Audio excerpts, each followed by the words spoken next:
Welcome back. We're now ready to finish up our discussion of the process of cellular respiration, this process by which energy that's contained in food molecules is processed and transformed into the energy in ATP, which is what cells use directly to perform work.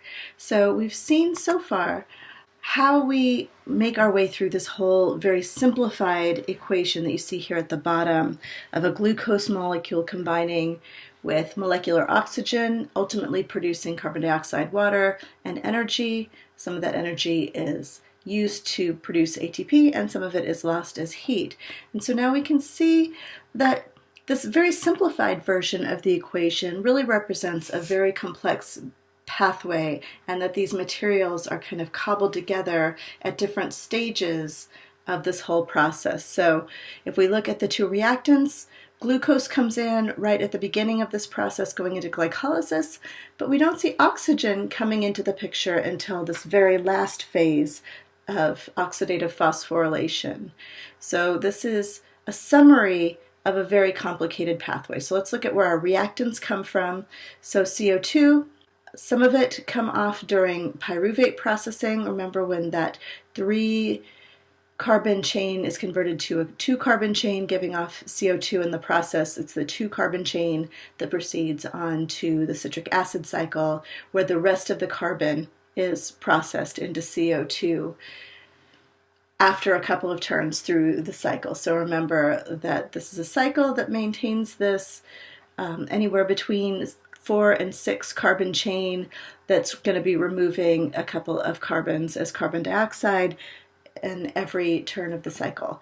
So this right here is the end of the line for the carbon-based part of this. The rest of the action is going to take place with just the electrons that were transferred over to these electron acceptors in the form of NADH+, which comes off in glycolysis during pyruvate processing, and also a lot of it during the citric acid cycle, and then FADH2, which is a product just of the citric acid cycle. Those electrons are then going to be carried and deposited on the electron transport chain, where they're going to reach their ultimate electron acceptor, molecular oxygen, which is highly reactive, is going to react with the protons in the environment to form water.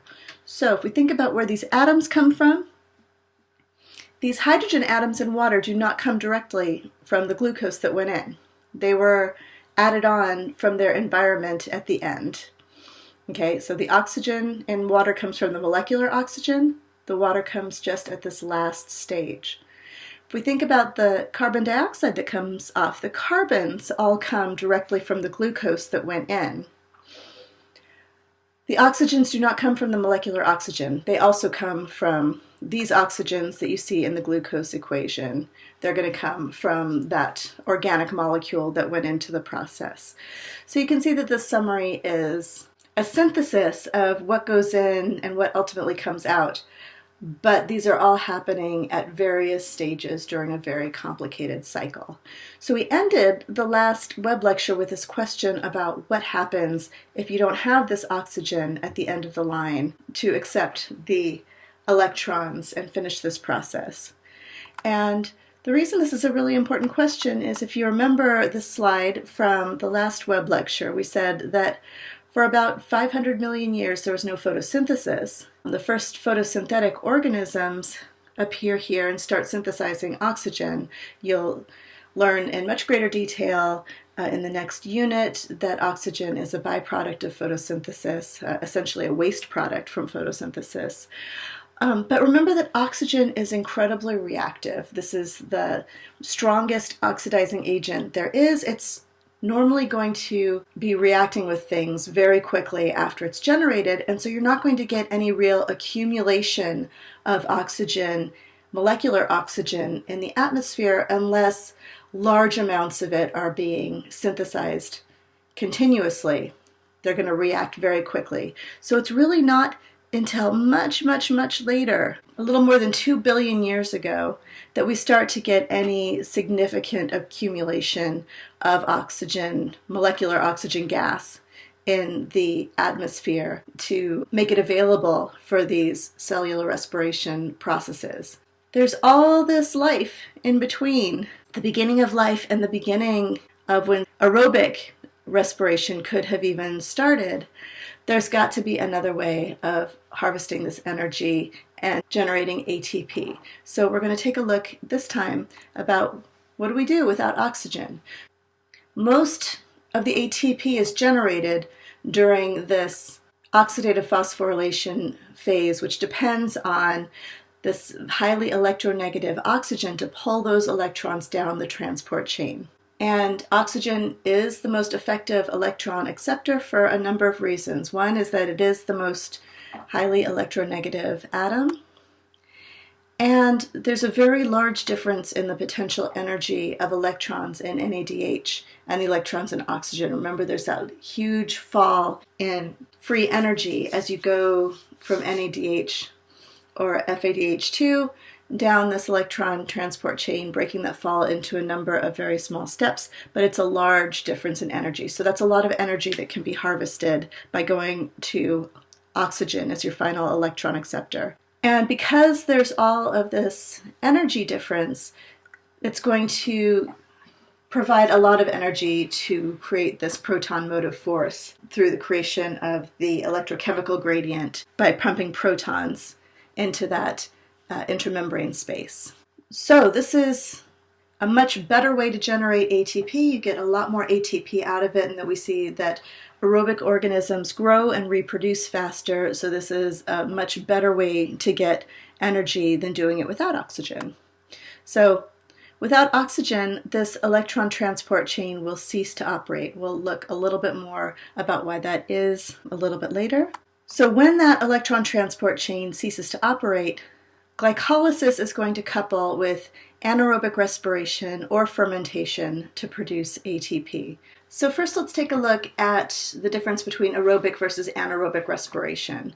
So all eukaryotes and many prokaryotes are going to use oxygen as that final electron acceptor for the electron transport chain. And so this is called aerobic respiration. This is the whole process we've just been talking about, using oxygen as the final electron acceptor. So there are some prokaryotes that live in relatively oxygen-poor environments that don't have a lot of molecular oxygen available. This also would have been true in evolutionary history before there was a significant amount of molecular oxygen available in the environment. But even currently, those in oxygen-poor environments are going to use other electron acceptors, and one important one is sulfate, to accept that electron. And this is called anaerobic respiration, when another electron acceptor is used at the end of that electron transport chain. So sulfate is fairly electronegative. It's not as electronegative as oxygen. It's not going to have as great a difference in potential energy between the electrons in NADH and the electrons in sulfate as you would see if oxygen was the final electron acceptor. So you don't get as much energy using this process. But in this case, the electron transport chain can still operate because there is a final electron acceptor. And so if you're walking through a marsh or other poorly oxygenated environments, you can smell that kind of rotten egg smell of the sulfur. This is the result of using sulfate as the final electron acceptor in the electron transport chain. But in all organisms, there's not always another alternate ultimate electron acceptor to complete this process. So what happens when there's no electron acceptor to take those electrons at the end of the electron transport chain? Well, basically, the electrons then have no place to go. So if you think of this analogy with the bucket brigade, a line of people transferring some substance through buckets. One person dumps it into the bucket of the next person. They dump it into the bucket of the next person and then get some more from the person ahead of them all the way down the chain. So think of transferring water before there were high pressure hoses to put out fires back in the old days.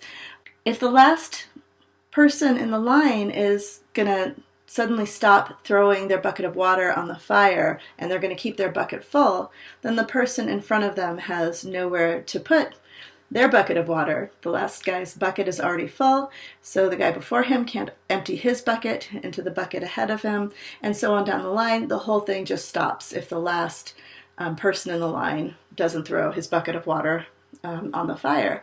Similarly, if we think of this electron transport chain, if there's no oxygen down here to take the electrons from this last cytochrome, so now this last cytochrome is in the reduced state. It's sitting there with those electrons. There's no oxygen to give it to oxidize this, to put it back into the oxidized state where it can accept another electron from cytochrome A. Then this is just going to stop. This is going to sit there in its reduced form. This is going to have to stay in its reduced form because it can't give up its electron to the next one because it's already reduced. The whole thing is just going to come to a grinding halt all the way up to NADH and FADH2. They're not going to be able to get rid of their electrons because the electron acceptor that they're giving it to is going to be already reduced. So because of that, NADH and FADH2 are going to build up. There's going to be no way to convert them, to oxidize them back to NAD+. So there's going to be no NAD+ available to accept electrons that are coming from glycolysis in the citric acid cycle. So they're also going to come to a grinding halt if there's not some other way of regenerating the NAD+ and FAD. So this is a bad situation, right? This is basically all cellular metabolism shutting down, life-threatening. So there's got to be some way, if we're going to avoid this electron transport chain, if it's not working, if cellular respiration is going to continue in some form, we've got to have a way of regenerating NAD+. When we think about this process of fermentation, fermentation is going to consist of the use of glycolysis to generate a small amount of ATP through substrate level phosphorylation. But it's going to also have to include some reactions that are going to regenerate NAD+, which can be reused by glycolysis as an electron acceptor from those organic molecules. So this is basically what fermentation is. It's a continual cycling through glycolysis and the regeneration of NAD+ from NADH to keep the fermentation going. So let's see how that works. So there are two common types of fermentation: alcohol fermentation and lactic acid fermentation. So several different fermentation pathways exist. So let's first look at alcohol fermentation. In alcohol fermentation, glycolysis proceeds as normal, just this exact same process we've already learned about, where we get 2 ATPs by substrate level phosphorylation. We get 2 NADH, accepting those electrons from those carbon chains, and we end up with 2 molecules of pyruvate at the end of glycolysis. So in alcohol fermentation, what's going to happen is that these pyruvate molecules are going to be processed into a 2-carbon acetaldehyde with the removal of carbon dioxide as a byproduct of this. So that's going to diffuse out of the cell and be discarded. We're going to have this molecule of acetaldehyde, 2 for every glucose molecule. So then this acetaldehyde is going to accept the electrons from NADH and be reduced to ethanol. This is basically alcohol. Okay, so NAD+ is regenerated to be used again in this glycolysis process, but then it's regenerated again by processing acetaldehyde into ethanol. So alcohol fermentation is done by many species of yeast and is used in brewing, winemaking, and baking. Lots of practical applications for this process that we know and enjoy. So another fermentation pathway that's very common is lactic acid fermentation, and this is something that actually we all do.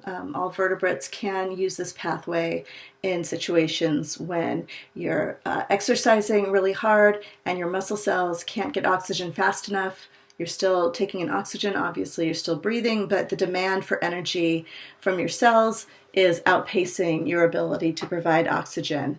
Then they're going to convert to lactic acid fermentation, so an anaerobic pathway that's going to keep generating ATP at a lower rate, but is going to keep those muscles working. So in this case, again, we go through the same process of glycolysis as always, generating the 2 ATP by substrate level phosphorylation, generating 2 NADH by taking electrons from those carbon chain molecules and ending up with 2 pyruvate at the end of this process. In the case of lactic acid fermentation, these pyruvates are actually going to be the electron acceptors that are going to convert NADH back to NAD+, and then that's going to convert the pyruvate into lactate. Okay, so 2 molecules of lactate.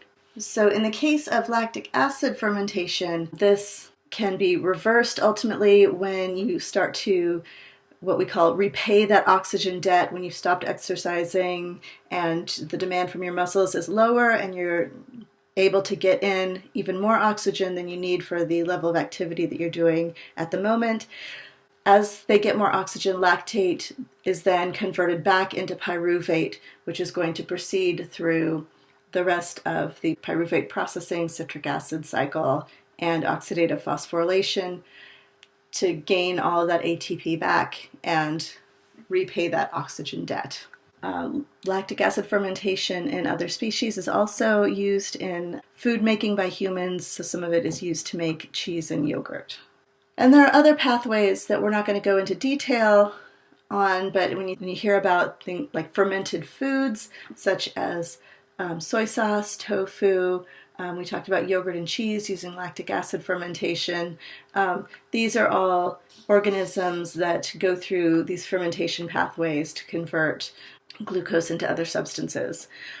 We actually rely on prokaryotes in our digestive systems that are carrying out fermentation all the time to help with the proper processing of our food. So these bacteria are in the very low oxygen environment of our intestines, and they pretty much always carry out these fermentation processes.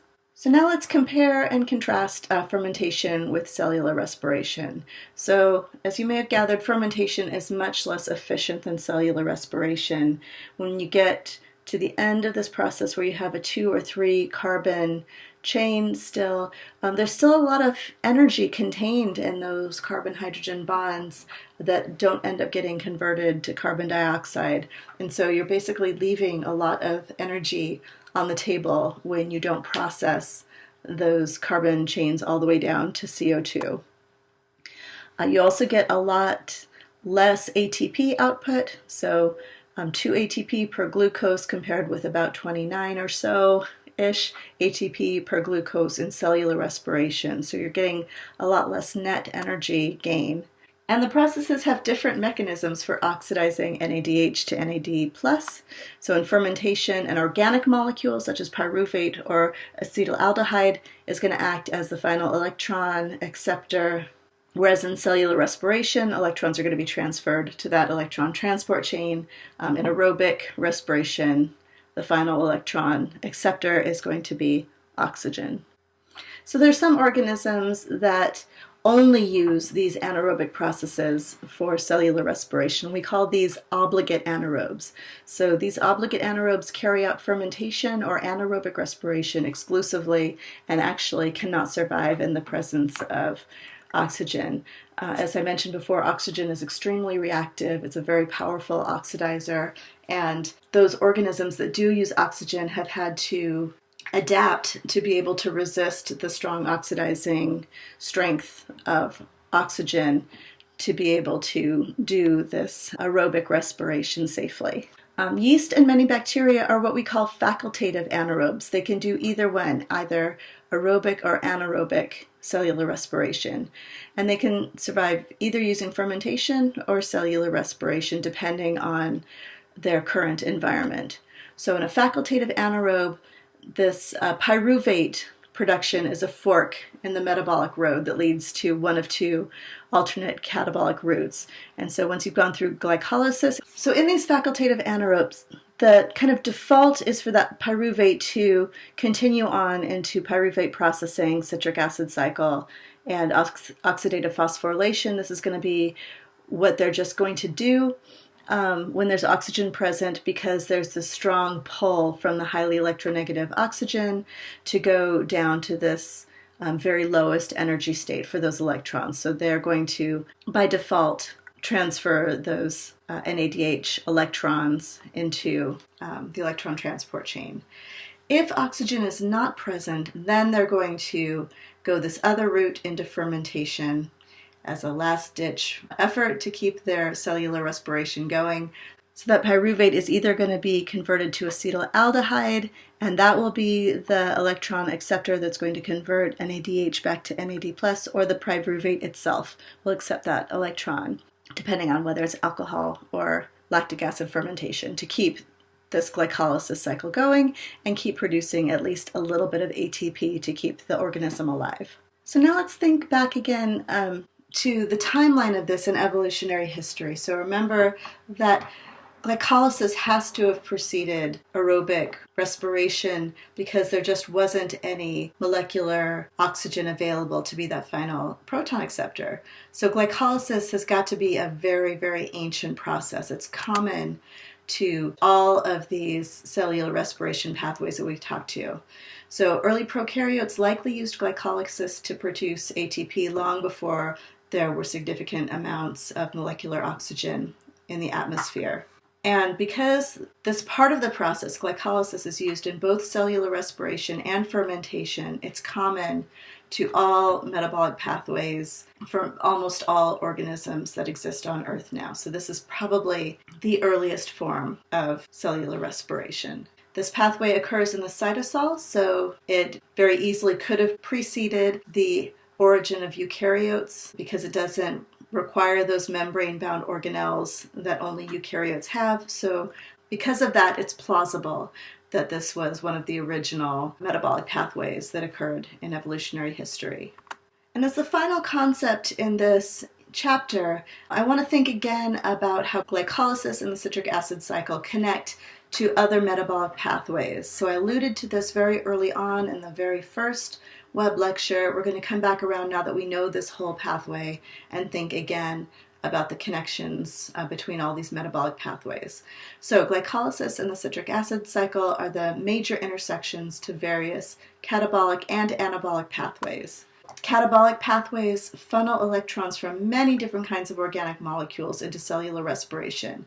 I mentioned this briefly at the very beginning. We've been focusing on glucose, but also other macromolecules have these relatively high energy electrons that can be fed into various points in this pathway that we've already discussed. So glycolysis accepts a wide range of carbohydrates, not just glucose, including starch, glycogen, and several disaccharides. Proteins that are used for fuel must be digested into amino acids, and then their amino groups need to be removed before they can be fed into this cellular respiration pathway. Fats are digested into glycerol, which can then be used to produce compounds needed for glycolysis, and also fatty acids, and then they can also be fed into this whole pathway that we've looked at. The fatty acids are broken down by a process called beta oxidation, and they yield coenzyme A, NADH, and FADH2 that can then be fed into the different parts of the cellular respiration process. So an oxidized gram of fat produces more than twice as much ATP as an oxidized gram of carbohydrates. So remember we talked about how there was much more energy stored in all of those carbon-hydrogen bonds in a fatty acid than you see in a sugar that has lots of hydroxyl groups on it. So this is basically representing those same ideas that we just talked about, only in visual form. So here we see all of the major macromolecules except for nucleic acids that can be used in various parts of this whole cellular respiration process. So proteins are broken down into amino acids that can have the amino group processed off and sent into this end portion of glycolysis as pyruvate, with ammonia coming off as a byproduct. So this nitrogenous waste is basically what we are eliminating when we urinate.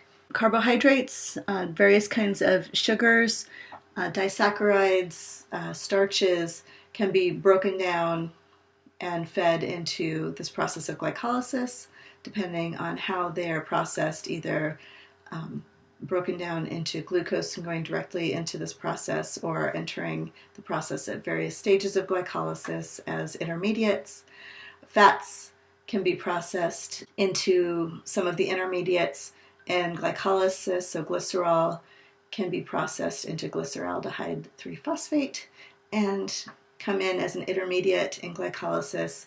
Fatty acids can be processed down into coenzyme A, which is going to be combined with the acetyl group that comes from pyruvate processing to form acetyl coenzyme A that's going to go into the citric acid cycle.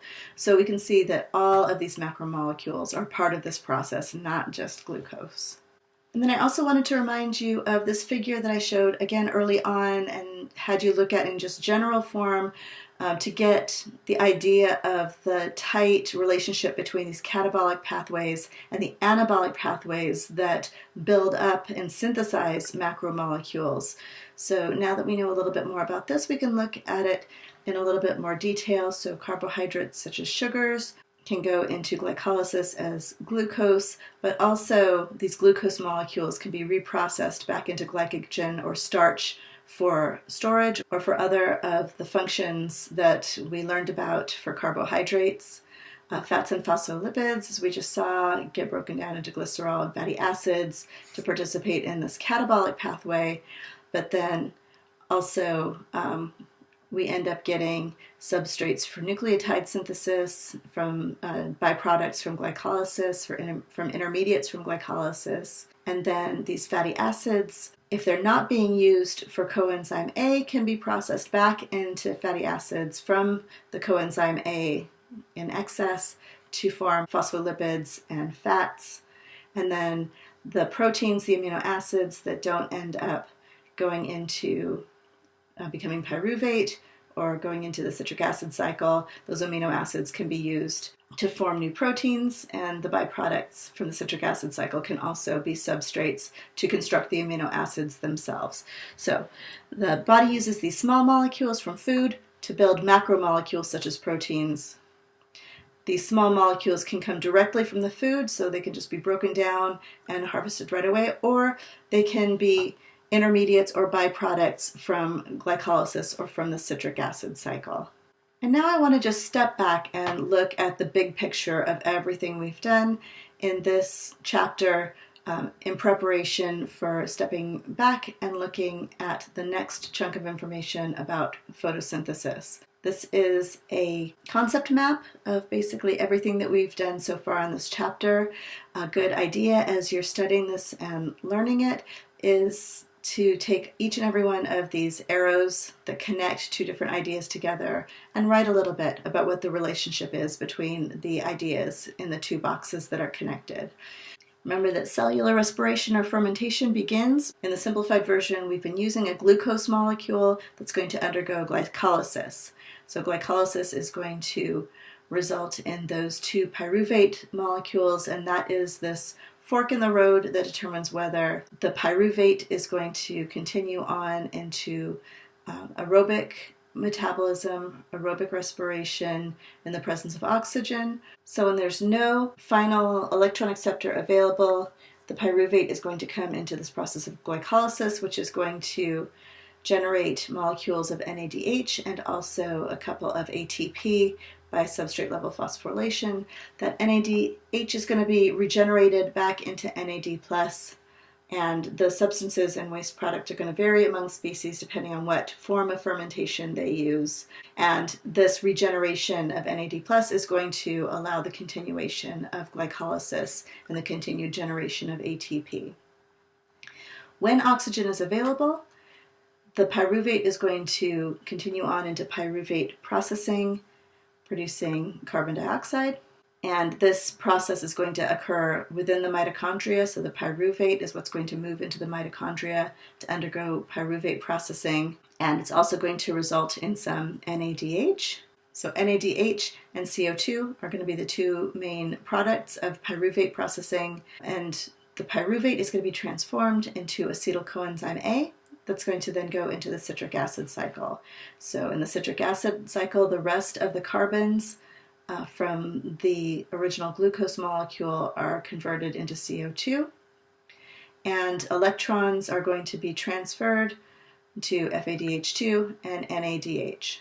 So at this point in the process, the carbon is done. We're not using the carbon anymore. It's all been processed into CO2. What we have are high energy electrons that are then going to be fed into the next part of the process, the electron transport chain. So both FADH2 and NADH are going to donate their high energy electrons to the electron transport chain. This is going to regenerate NAD plus and FAD, which are going to go back and grab more electrons from those earlier processes, and it's going to use that energy released during the series of redox reactions to transport protons, in the case of eukaryotes, into that intermembrane space.